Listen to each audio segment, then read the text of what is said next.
But yeah, thanks everyone for joining, especially our alumni. That I'm happy to welcome back, and also my colleague Martin was kindly working overtime to help me run the session. Just before I do a quick round of introduction, I'm just gonna give you a quick breakdown of the session. So we're gonna start. I'm gonna give a brief overview. I'm gonna try to be as concise as possible on like why study humanitarianism and conflict response. Then I'm gonna give you a bit more detail on what the MA exactly is about, and then you're gonna have pretty like first-hand experience from three of recent and a bit less recent alumni, and you're going to see a quite wide range of experiences and roles and sectors. But yeah, first I wanted, so Martin, if you want to introduce yourself in yeah, just a few words. If you tell me. Hi everyone. So I'm Martin Parham. I'm actually a lecturer in disaster risk management, and I work on IDM, which is the other half of the master's program. So the master's program has two parts: humanitarian and conflict response and international disaster management. And the reason I'm here today is I'm going to monitor the chat, and I'm also the admissions tutor as well. So if you've got any specific questions, you're very welcome. We wanted you to see a face rather than just a kind of random email. And at Manchester, you can get hold of us. I will put our details in the chat. I'll put my details in the chat. I'll put Antoine's details in the chat. But it's very simple. It's our names. So it will be martin.parham@manchester.ac.uk, and you're very welcome to contact us at any point and ask us any specific questions in follow-up today. The only thing I would add is, as I say, if you've got any questions while the students, the alumni are talking, while Antoine's talking, I'll monitor the chat and then I'll feed your questions back to him at the end. But yeah, thanks Antoine, I'll pass it back to you.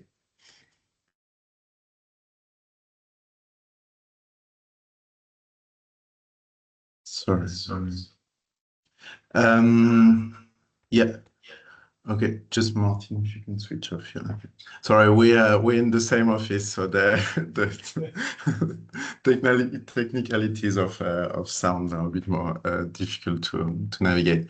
Okay, I'm gonna start now. Just as I was saying, giving you a brief overview of the degree, and then we'll have the chance to hear from Aija, Rayana, and Imogen. And also, I would like to say a big thank you to Andrew on assisting us with the organization of the event, the dissemination, and all the technical aspects of it. But yeah, so why study humanitarianism and conflict response? So I'm gonna warn you, like the next few slides are probably not the most cheerful. You can see at that time of the day, but I wanted to give you a little bit of an overview on the first point that you can see on the slide here, on the fact that, of course, now the sector is facing more frequent and also more longer, or sometimes we talk about protracted crisis. I'm talking about crisis and humanitarian crisis. You're going to see in a quite a broad sense, and of course the sector, it's not particularly new. I will say there was a big turn in the 1980s in the development sector, in the humanitarian sector, but also in all the kind of different roles that you're going to see today, especially with local authorities, for instance, where the kind of standards and practices that these various roles operated with became increasingly professionalized. And so because of this, there's much more need, especially that's particularly true in the humanitarian sector more narrowly. You need to be properly trained before you have the opportunity to work, especially like to be deployed on the ground. Which again, until the 1980s, wasn't particularly the case, and I think since like the early 2010s, there's been definitely a speeding up of that necessity for the sector to professionalize itself. And it's also a sector that very broadly, again, has faced different challenges and crises that we're going to come back on, and that I'm sure at least some of our alumni are going to touch upon. And there's a lot of discussions around the necessary introspection that the sector, again, very broadly, need to engage with. To come back on talking about humanitarian crisis. So I'm not gonna overwhelm you with informations, but just to give you some examples that, of course, you're gonna see are gonna be reflected in the kind of courses that we offer at the Institute.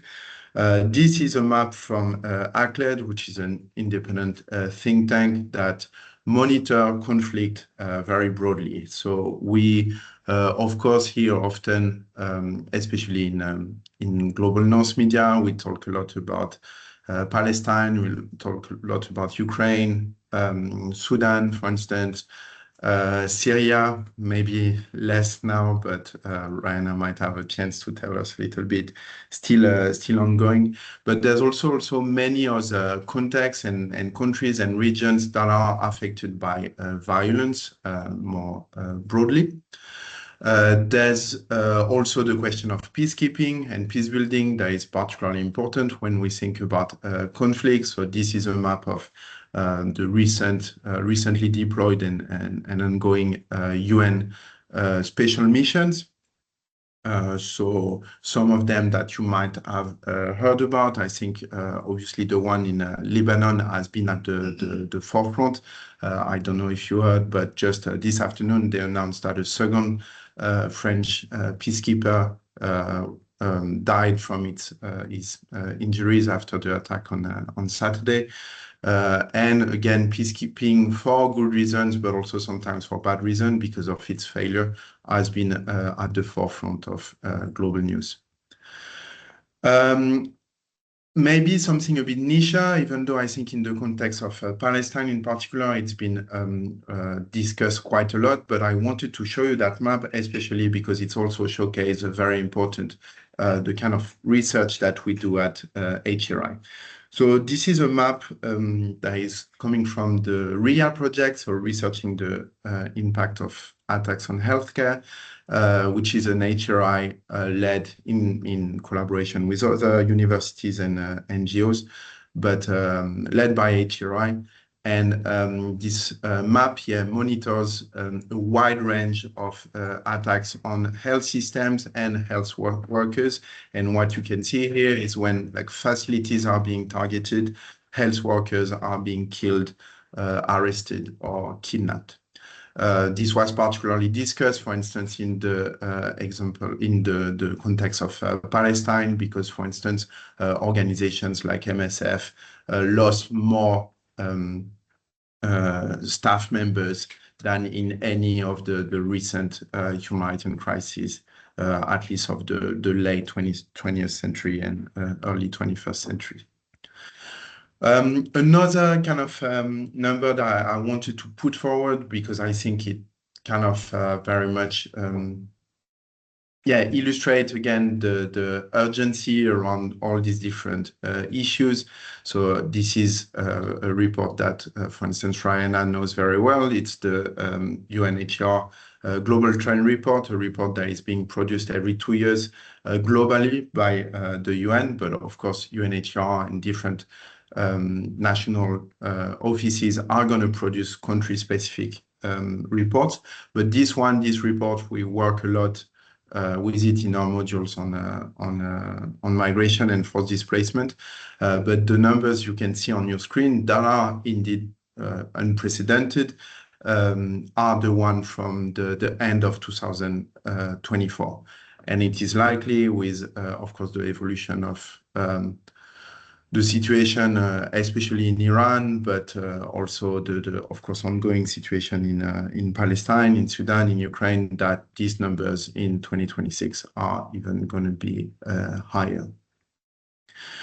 One last slide, and I know it's a lot of information and a lot of very, heavy and depressing information, but one last example I wanted to put forward. It's this quite telling live hunger map that has been put forward by the World Food Programme, so one of the UN agency that mostly focused on food insecurity. So this map monitored again a broad range of food insecurity, so not only famines, but when regions or like specific countries are at risk when it comes to access to food. And once again, when we talk about, I know that kind of big data and numbers can be a bit dehumanizing, but the numbers that was put forward at the end of 2025, so 318 million people that were affected by acute food insecurity, which is kind of almost a false synonym to famine, has again never been higher. And this is one of the reasons, so the kind of increased challenges that the sector has been facing, this need for professionalization, for like shared vocabulary and shared standards that I was mentioning, that the institute was created. So it was created in 2008 by a wide range of academics, but also people issued coming from the third sector and the NGO sector, especially people from Doctors Without Borders. And the center was created with this idea of basically bringing academic research and practices together and contributing to a dialogue between researchers, educators, and practitioners, humanitarian organizations, humanitarian actors more broadly. The center has grown quite a lot in recent years, and it's quite likely to grow even more, especially with recent development in research that I might have the chance to discuss a bit later. But with this idea of also really bringing together, so I mean, the original idea was pretty much focused on humanitarianism and conflict response. That's of course explicit in the name, but we also engage with a lot of different fields and disciplines. Martin is a perfect illustration of that. Martin does engage with, of course, questions and issues that are very much related to the humanitarian sector or the humanitarian studies, but his expertise is also very much on disaster management, disaster risk reduction, and disaster studies as an academic field. We also have colleagues that are more coming from, for instance, global health and medicine. A few of us share their time between HCRI and being clinical doctors, most of the time with the NHS in Greater Manchester. This afternoon, for instance, we had a talk. I don't know if actually maybe some of you attended, but from one of the most well-known global health professor in the UK, coming from UCL, and was talking about our latest book on the need for changes within global health as a discipline. We also have, but very much entangled with humanitarian studies, I think peace and conflict studies, that are more going to be people looking at, for instance, peacekeeping. And we are somewhere in the middle. Of course, the MA in HR, even though you're going to see there are a few optional modules that are very much in global health or disaster management, are going to be more on the right side of your screen, so humanitarian studies and peace and conflict studies. we try to do our best to, of course, the degree, especially the MA, is very much a social science focus degree. You're going to have to write a dissertation. I'm going to talk about it in a moment.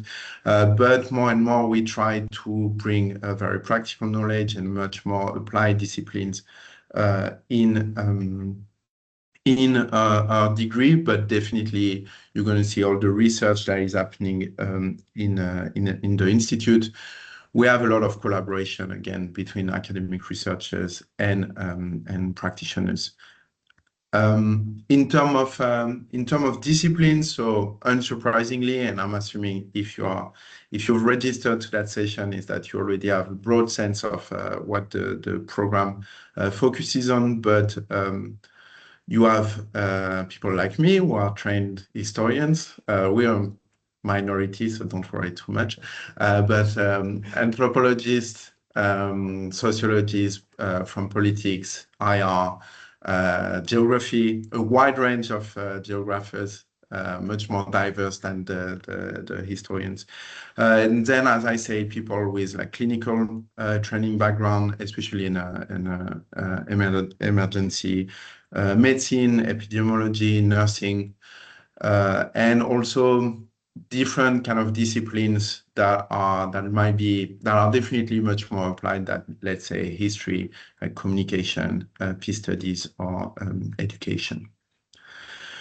What it looks like in practice. So this is the most recent course list that we have at the moment. One that is still constantly evolving. I would say mid-July usually, or okay, maybe like early August, you should have the final version, and you should be completely sure about what is going to be available, because of course, you know, it can be from parental leave, research leave, like there's a lot of reasons why sometimes staff members are not going to be able to deliver a certain module. So, but this is the most recent one we have. And again, that kind of show you that kind of grounding in social sciences and humanities, but with the possibility to engage with other disciplines. My wonderful colleague Rubina, for instance, convening anthropology of violence and reconstruction, very popular module among students. Christina doing economics and peace and conflict. We have this kind of newish module focusing on mental health in humanitarian crisis, so much more closer to like applied psychology. History of humanitarian aid, vital mobilities with our colleague Steph Sodero, who is also the postgrad teaching director, so you might have seen her name already, and really, really interesting module as well that kind of bring together, again, social sciences, but much more like applied engagement with health system and healthcare more broadly. That's for the HCRI ones. In semester 2, you have one that focus on camps in their broad understandings, so from concentration camps to refugee camps. One on gender, race, and security, armed groups, humanitarian diplomacy that I'm going to discuss in a bit more detail in a moment. Climate change, resilience, and environmental justice that is now available to the MA students. And I will say the vital mobility and the climate change one are the two that are much more kind of disaster focused, but are still available to the MA students. And then you have a broad range of optional modules that you can take from other departments. I will say most of the time it's going to be modules from the Global Development Institute, with which we collaborate a lot.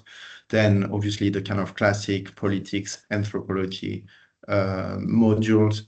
This one might evolve as well, but you're going to have the possibility to enroll in one non-HCRI module every semester. In terms of assessment, so we have a no exam policy. I don't know how long it's going to last, because we live in the age of AI where, you know, marking essays is getting increasingly challenging. But because of that, at least we have to be more and more creative in the way we assess courseworks. So essays are, of course, the kind of traditional form of assessment that you're going to have in more like kind of social science focused modules. But there's also a broad range of different assessments that, for instance, policy briefs or presentation or simulation exercises that are going to be much more linked to practices that you could have then in your future career. And of course, the kind of the big chunk of your year, the second year, if you're in a part-time pathway, is of course going to be the dissertation. I'm gonna ask our alumni to talk about it a little bit later.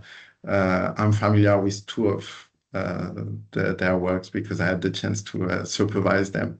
Even though I have to say, Rayana, it's been a few years now, so I remember the topic and I remember it was good, but yeah, I'll be curious to hear more about how you also perceive or navigate the whole process. But yeah, you have complete freedom in the way you design your dissertation, of course, with limitation, for instance, linked to ethics approval, but that's also something we might discuss. I think, for instance, Imogen, I know for sure that you went through ethics approval because you had to conduct interviews. So there's a possibility, yeah, to do expert interviews, surveys. Some students sometimes do quantitative methods. So quite a broad range of methodology and quite a broad range of topics as well. These are examples from recent years. So for instance, on human trafficking in the UK, flooding and youth work in the UK as well. Super interesting dissertation that I had the chance to supervise also informally with the help of Martin. But that kind of show you the range of topic, but also the fact that we have a broad understanding of what qualify as humanitarian studies, and that you have the more kind of topics that can come kind of more easily in mind. For instance, the one on very interesting, very heavy one on sexual violence in conflict, or the one around support to pregnant women in occupied territories in Palestine. But there are also much more, like I would say, much closer to home topics, and I think the one about human trafficking and flooding and youth work are very good examples of this. I'm getting close to my lengthy overview, but I just wanted to point out a few things. So first, on the wide range, especially I have to say in recent years, we've had an excellent push from various colleagues to really put together really engaging events. I'm going to signpost you to one in particular. Colleagues as well, but also students, because the HCRI Society has been particularly proactive in bringing guest speakers from the field. But we also have another range of activities, and I wanted to bring two examples that I saw was particularly interesting. So the second one is, for instance, in the vital mobilities module convened by the wonderful Steph Sodero. Students last semester went and visited the warehouse of UK Med that I'm sure you're familiar with if you are interested in emergency medicine. We used to share our offices with them. They moved to the center of Manchester, but we still work with them quite regularly, and the collaboration with Steph is one of the examples. Another example that I wanted to put forward first, because that was a good way for me to remind you that we have this event coming up that is going to be super interesting, organized by the HCRI Society. But I wanted to put that example forward as well because Michael Neumann, with which we collaborate a lot at HCRI. So he's the head of the newly created migration unit within MSF France, and he's going to come and talk about search and rescue in the Mediterranean Sea. But also the day before, he's going to talk to the students who are currently enrolled in the Humanitarian Diplomacy and Negotiation module, because this module, Humanitarian Diplomacy, is only external guest speaker based, and basically almost every week or every 2 weeks, students are going to meet and interview someone coming from the field. But yeah, make sure, I'm assuming, yeah, we'll in emails that will follow-up email that we'll send you, we'll make sure to advertise all these really incredible events that colleagues but also students have put together. Yeah, so more like kind of pragmatic information, but then I'm going to conclude. So who is this MA for? So I know that often like people tend to think that you need to have a specific background to arrive in this degree and to thrive in this degree. And you have, of course, the kind of obvious core of students who are going to come from humanities and social sciences, but we also have a much broader range of background. For instance, medical students who come and do their intercalating year with us, but we also have people who come from completely different degrees, undergrad degrees, especially when they have very relevant work experience. I have, for instance, a recent example. I think 2 years ago, one of our postgrad students had an undergrad in construction management, which at first when he told me that, I found quite surprising and interesting. But he did extremely well in my module, but also in his dissertation, because he had the necessary work ethics and intellectual curiosity to thrive in the degree.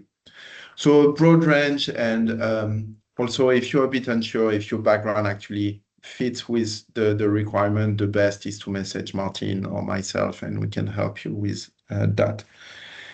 In terms of entry requirements, so we expect a second-class degree. If you have a 2-1, it's going to make, of course, the application process much easier, but we do tend to consider 2-2 when there's relevant work experience. I have plenty of examples, again, of students who didn't perform academically that well, but that had absolutely amazing resume and a really, really strong grasp of what the sector was, and they did really well in the degree, and on top of that, they were also like a really, really welcome addition in the classroom because they could bring also their perspective, very concrete perspective from the sector. There's a rolling deadline, but usually, yeah, better to apply as soon as possible. But I can't remember exactly when is the strict deadline. I think it's late August. Yeah, you've got those. You can apply pretty much at the start of course. Yeah. Just thinking that, yeah, you might get delayed if you applied, let's say, like late August or early September. Okay, this I think I'm gonna skip because I've spoken way too long, and you're gonna have I think a great sense of the diversity of careers, and that's why also I've asked Aija, Rayana, and Imogen, because I think we have very different sectors, very different roles. And also, I think some that might be more obvious. So, for instance, I'm assuming that everyone who has an interest in that degree knows what UNHCR does broadly. but for instance, local authorities or media play a role that is as important, but that sometimes go a little bit more under the radar when you think about career prospects. So yeah, that's why I thought it would be interesting to have these different roles. I have, yeah, you can see the main HCRI address, but I would recommend emailing either myself or Martin. Also, if for whatever reason you registered to that session, but you are interested in the international disaster management pathway, make sure you message Martin or message myself, and then I'll forward the email. Regardless of whether you're actually going to apply, I will highly recommend following us on LinkedIn, Twitter as well is still active, Instagram, Facebook. We also have a newsletter that you can easily register to on our website, and that is quite exhaustive, especially because of a lot of our events are open to everyone, and quite a lot are online as well. So even if you're not in Manchester, you are welcome to join. I'm gonna stop sharing my screen, and I'm gonna start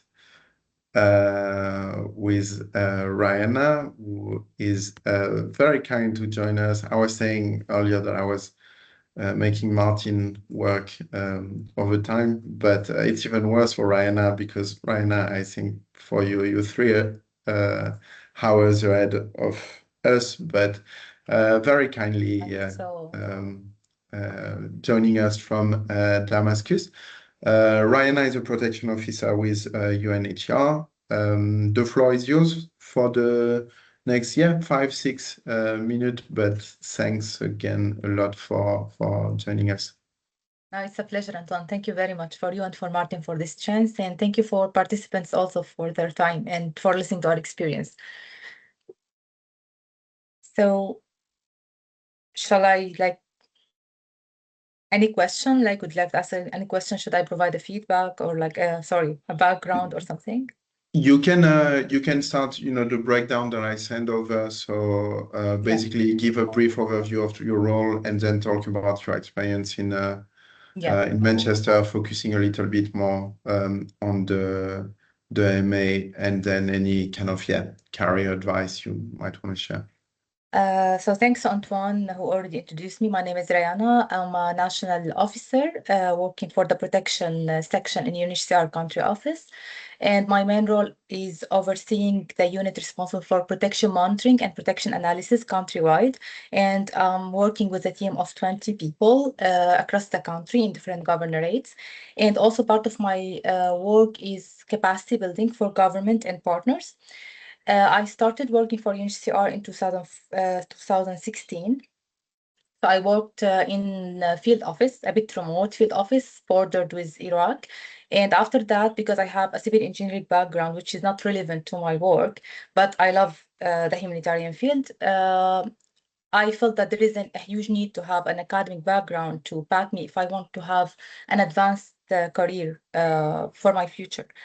So for me, I start searching for master, which is in line with my career, what I want to do in the future. And I found out that Manchester was my first option, actually.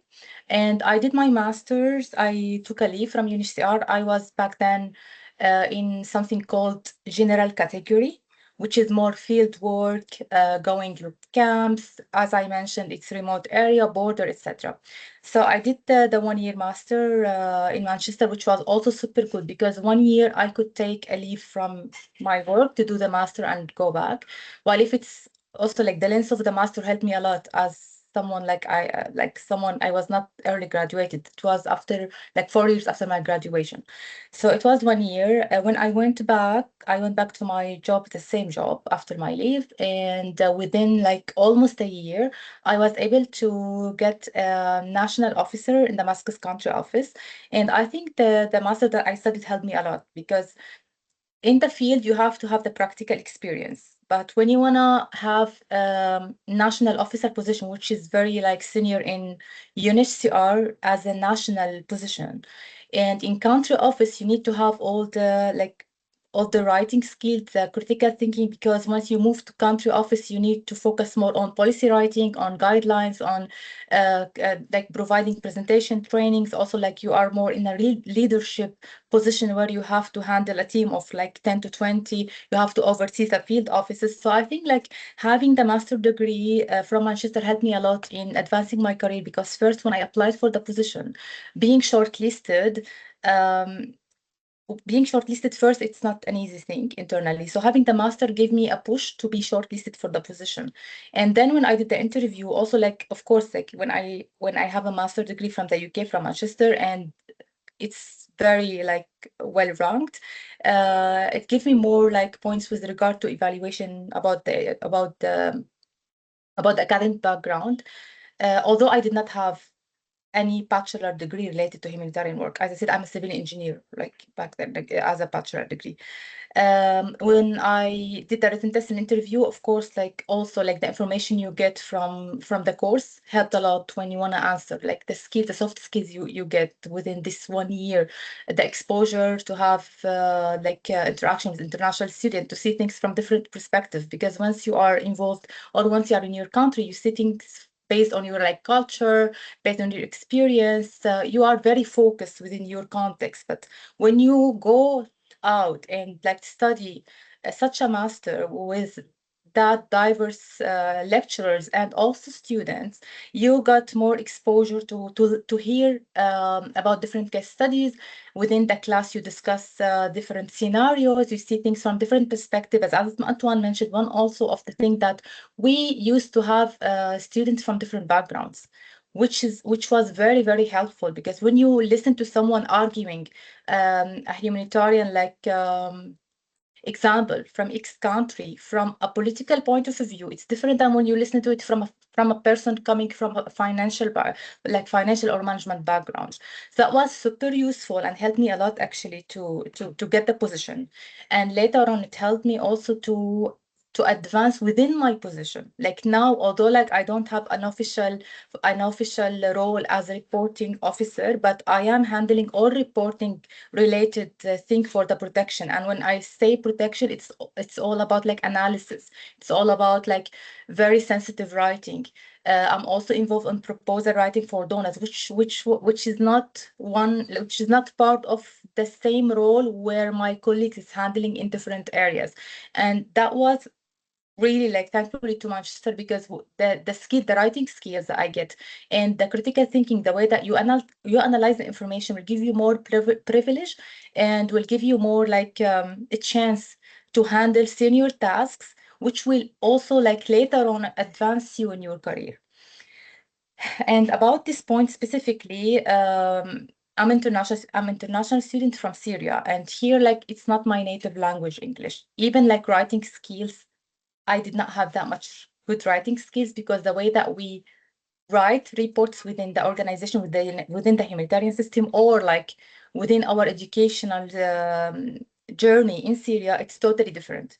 So Manchester had a writing skill support when I was there, and I think the first 2 months they helped me a lot to build my skills in like critical writing, and how to do my essays, how to do my like blogs, and what are the differences, how to structure my argument, how to structure my essays. So also the support provided by the university like helped me during my master, and also contributed to my skills later on during my career. I'm sorry if I was a bit long, but just I give you a bit of my experience from the university. Outside the university, of course, Manchester is an amazing city. I love it. Like it's my I like it similar to my hometown. People there are very kind. It's a very international community, and it's easygoing. It's not like London. I was always lost in London, so Manchester was super easygoing, chill, and the environment outside and inside the university, socially, it's very, very, very lovely. And also from a social perspective, the university offered a lot of social events where it helped me a lot to interact with my classmates, to interact with lecturers, and also to make me feel more comfortable during my journey in Manchester. Antoine, you still like longer than me, but I will open the floor if Yeah, you would like to ask any that question. that Sorry if that's I was great, long. Rayana. No, don't Thank you. apologize. Yeah, you're right to say I was the one who talked too much. Um, No, thanks a lot. Really interesting, and yeah, I'm sure there will be some follow-up questions. By the way, we're going into a graduation year order. So Rayana came first because she has the privilege that you didn't mention of graduating in 2020. So, having a little bit of a disruption because of the pandemic. Aija is gonna go next. Aija is joining us from Guildford in Surrey. So not that far from Manchester, but in South England.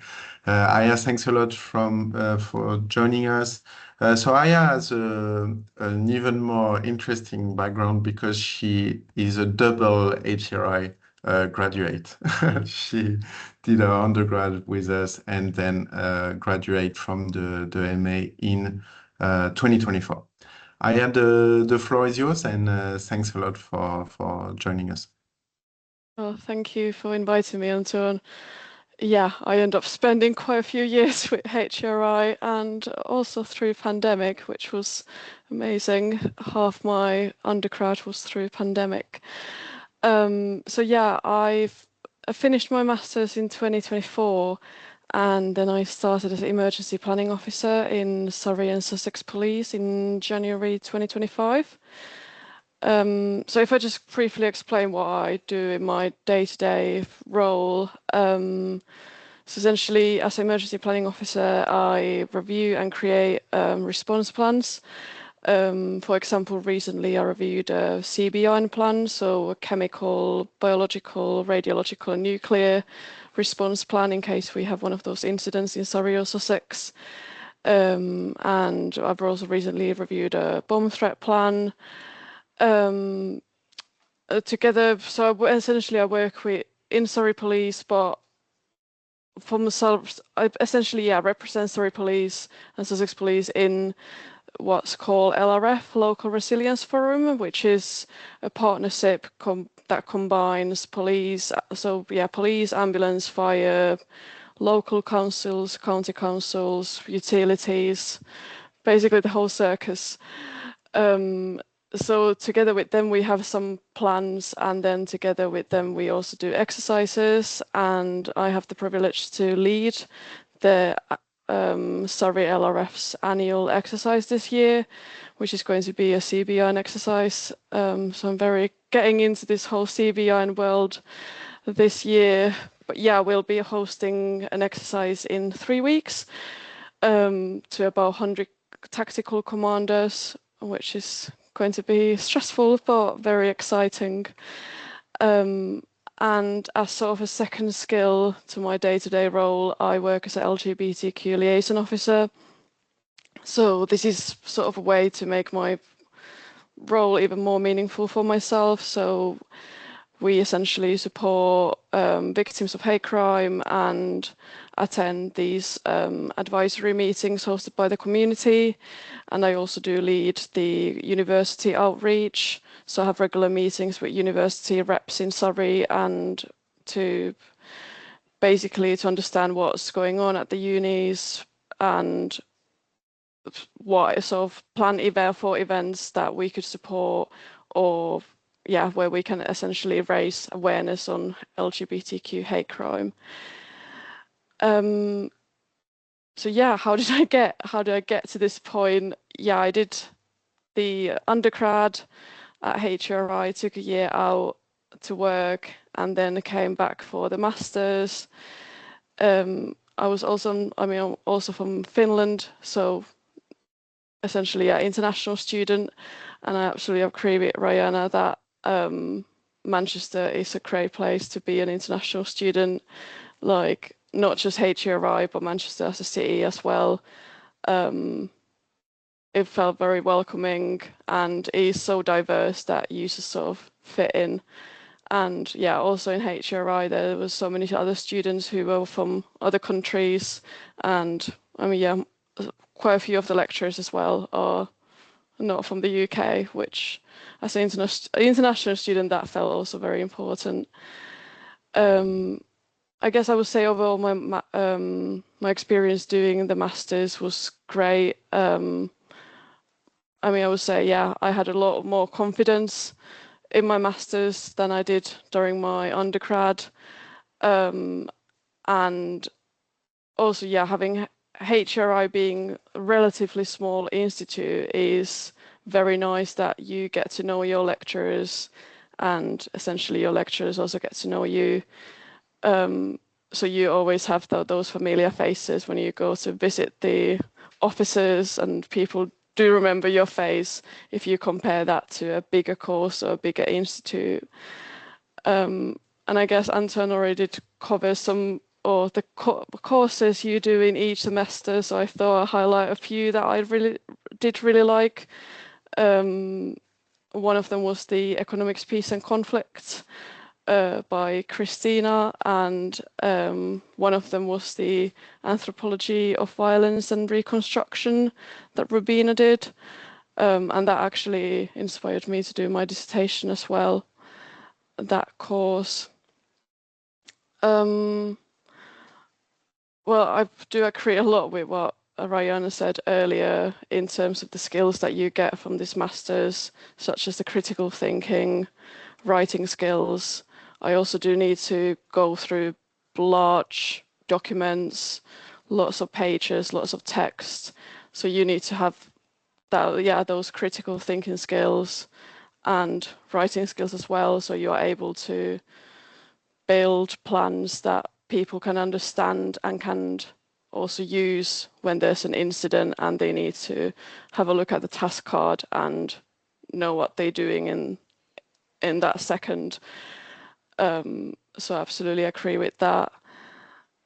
I think also another one is the sort of partnership working. I sort of mentioned that we do a lot of partnership working with the LRF. So with the ambulance, fire, the whole circus. I think HCRI is a good example from that, because HCRI also do a lot of, they have also a lot of partners, like Antoine mentioned earlier. Like, yeah, UK Med, MSF, MAG, just to name a few. And in my role, this is at the heart of my role when we do planning or exercises or consultation. And I guess quickly before I let Imogen talk, just I guess I want to mention that like I never considered the role that I'm doing currently. I never considered that as a possibility or I didn't even know that this sort of role exists. So when you graduate or during your masters, when you're thinking what you want to do in the future, I would really recommend having an open mind and seeing what's out there and what sort of opportunities there might be, because there might be things and roles that you've never even found out about before. Yeah, I think that's all I got to say today. And Aija, you were saying you heard about the role on the HCRI alumni LinkedIn group, no? Yes, I did. Yeah. Yeah. Kind of accidentally came across it. Yeah. So also a reminder, yeah, that we have this alumni group, and we try to post any relevant job offers. And indeed, I think Aija, that's a very good point. Being open-minded, but also sometimes it's difficult when you don't know that some organizations, some actors, especially when it comes to local authorities, that's not particularly the first employer that will come to mind. But indeed, we have a lot of recent graduates that are going to work for like city council and for instance, the police like yourself, Aija. But yeah, in as we see with you, like a broad range of roles. But yeah, thanks a lot for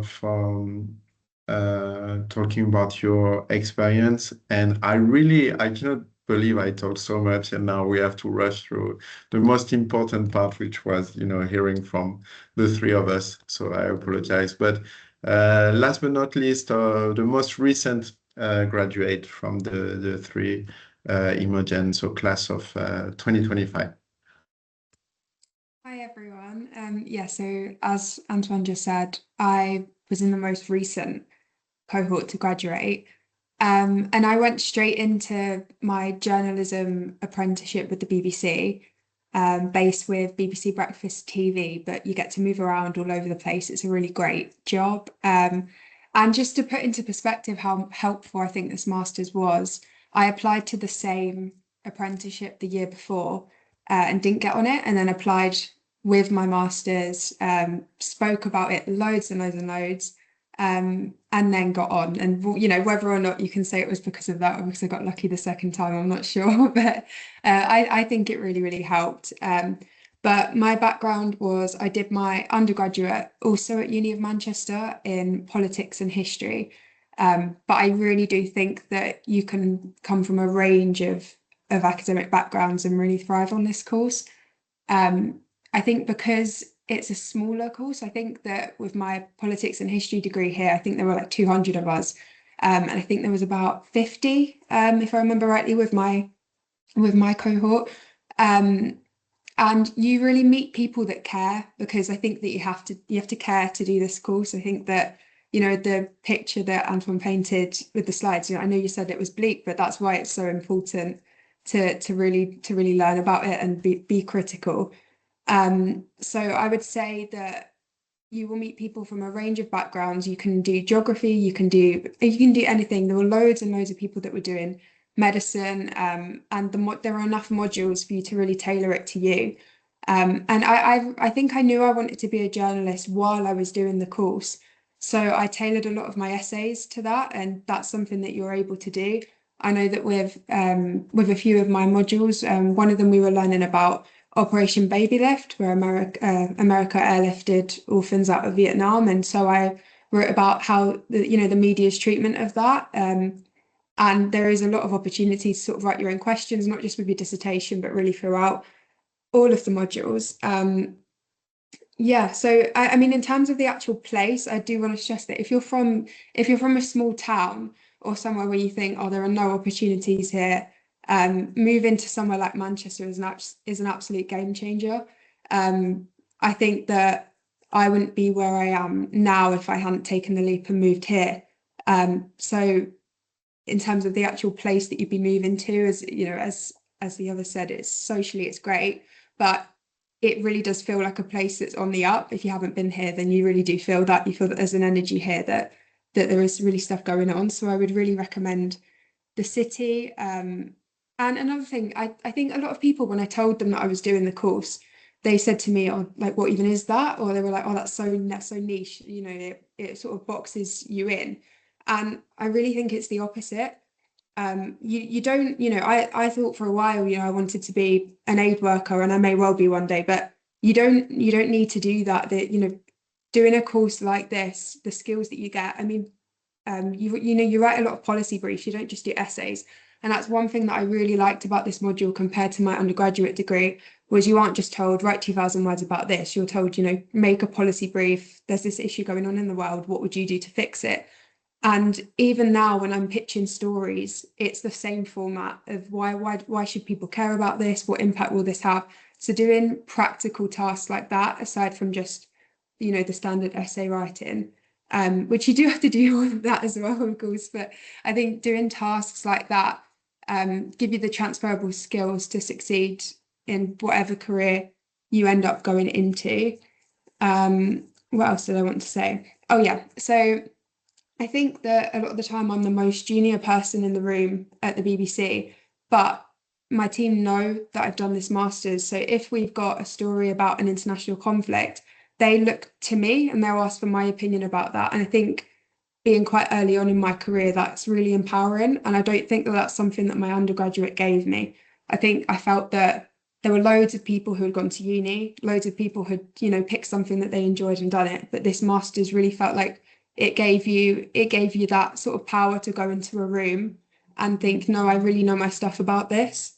And it's also great to be able to say we should be covering this. I think that this course really does show you, it made me really think about things I hadn't thought about before.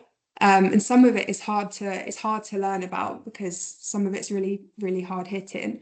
But you can, and I would be like, why aren't we talking about Sudan? And you can really make a difference, I think, in the world, no matter what you do. Obviously, if you're doing something like what Rayana's doing, you're making a real direct impact. But even doing something like what I'm doing, you can really try and influence how things are being talked about and covered, and try and actually make a difference in the world. But it is great for your career too. So I think do it because you care, but it will also really help you. So it was a no-brainer for me. I know I saw a question in the chat about funding, and I did get a bursary. I don't know how familiar people are with that, but that made it possible for me to do it. So, master's courses are expensive, and don't let that put you off, because I think that you'll not regret doing it. There's no way you'll regret doing it. I feel like we're running out of time, and I think that that's most of what I wanted to say. So. But thanks, Imogen, and the three of you did extremely well to be concise and on time, which puts me even more to shame. So, but yeah, no, I will say, and going back to one of the points you made, Imogen, you did because you mentioned some of your coursework, but your dissertation was on media discourses in the UK, and you conducted interviews with various journalists based in the UK. And of course, that's the perfect example because you got the job exactly in the sector. But I think there's I've come across a lot of alumni that as well, designed their dissertation again with a specific career or a specific theme in mind. So for instance, you want to work in child protection, or you want to work with MSF, your dissertation kind of become a business card, or like a concrete evidence that you have a strong interest for that sector, and that you're applying for a job for specific reasons, and because you were able to produce, this 15,000 words piece of work on that specific topic, on that specific organization. So I think that's something to bear in mind. I know that Martin has to run because he is always running, but he has a train. We can take a few more minutes if there's any questions for our alumni. There was a question which came from Aman, which was to to Rayana. Rayana, there's a question specifically from you. I think Aman was working with IOM, IOM, sorry. Yeah. So basically, did the course position you well for your Yeah. role? So you're coming breaking. Sorry, what was the question? Wait, sorry, I'm going back quickly. I'm going back also into the chat. Where was it? I previously worked at UN IOM with protection, and was wondering whether you found the learning directly applicable to the work you're doing now. Will you say it best position you for the role you're in and your future aspiration? Thank you very much, Aman, for this interesting question. Yes, within the master, you have plenty of modules. And you can choose the one that is more relevant to what you want to proceed with. For example, you have the modules about sexual violence in conflict. You have the modules about children in the move. You have the modules about the mental health. So it helped me a lot because the modules that I have chosen when I was studying, that was part of the thing that I wanted to continue with. They were very practical and yeah, like they give you like first like you have plenty of options. Second, when you study those modules, so you will see things you are a practitioner. I know that you have a lot of information, but once you see it from from an academic point of view, it will really help you to change the way that you are doing the work in the practical way. So yeah, it helped me a lot, and of course, like like the way like the modules I choose help me today within the role that I'm handling now. Because, for example, I did like diplomacy and negotiation in practice, which was super useful. Now I really like I do negotiation with the transitional government in Syria. You know, like it's very sensitive now in Syria within all the changes, political changes. So it was really useful because once you have the theory, when you come to practice, merging your practical experience with the theory that you learned, it really helped a lot. Also, like I remember that there was a module where I have an assignment to develop training guidelines and training plan. Now I'm handling the capacity building section. So it really helped a lot because I had to work on like academically, I had to work on like training plan and I had to plan for all the sections, etc. So it's super linked. And last point, when you are within the lecture, like it's very interesting the way that you are discussing topics, that you have the freedom, like, and you have like because you have different backgrounds and you have different like the lecturers from also like diverse background from the lecturers, so you don't have this very strict academic teaching. No, it's very diverse and it's very practical. Also, the way that you're doing your assignments, like you have the essay, the blog, the policy, you have the like, as I said, like you have the simulation and you have the like my assignment was doing a capacity building guidelines. So it's very linked to the reality and really it helped me a lot within my current role and within my role immediately once I get back to UNHCR in the field. And I will add to this, but also interestingly, Rayana also taught for HCRI because she gave a lecture in my young people, my protection module, and we worked on doing a rapid risk assessment, and it was super interesting. Exactly. Okay, so if there's no additional question, we're gonna end the session. Thank you all for taking the time. Oh yeah, Aman. Yeah, it's usually, especially if you apply now, it's usually 2 months, and I think the best is to you can send me a follow-up if you're worried that something had happen or is not happening with your application. I'm gonna be involved in the admission decisions this year, which wasn't planned, but so I cannot give you any kind of concrete advice on the application, but if you have like broader questions on the application itself, I'm happy to help. But yeah, if you don't mind, Rayana, Aija, and Imogen, I'm gonna keep you 3 more minutes. But the others, thanks a lot for attending.